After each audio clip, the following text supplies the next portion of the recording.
Stephen, a disappointing result today, but can I get your thoughts on the performance? Yeah, not pleased with the performance at all. I thought across the board we weren't good enough today as a team. I thought individually we weren't good enough either. I think only really John Flanagan can be proud of his performance. But look, we take the responsibility and we take the criticism as a group, so I'm part of that. And we'll have to take everything that's coming our way, take it on the chin and move on as quick as we can. What did you have to say to the boys in the dressing room after the game? I just said, look, we've done extremely well to get into this position, to get neck and neck before the ball's kicked. But you've got to go out and perform well in an Old Firm, and you've got to win your 1v1s, and you've got to put in a performance that deserves to win the game. If you can't win it, don't lose it. But we weren't good enough today and we got what we deserved. Your team's defended so well at the start of this season. It was the first goal a real source of frustration. Yeah, because you know, if you get outplayed or someone does something that's wonderfully magic to play through you, sometimes you've got to hold your hand up. But it's bitterly disappointing that we've gifted them a goal and gifted them a lead in a big game. You know, the idea was to try and get a stranglehold early on, and then as the game went on, get stronger and try and win the game. But to go a goal down went against everything we were trying to do. Yeah. Did you feel that there wasn't a lot between the teams today?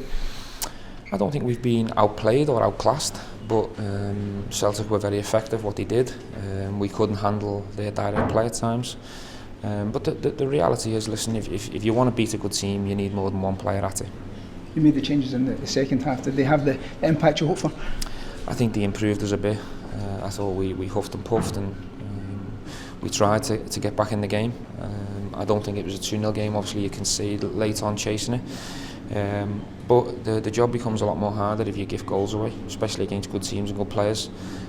For some reason we've made a mistake, and even our reaction to the mistake weren't good enough because we've tried to play offside, and when there's no pressure on the ball we never do that.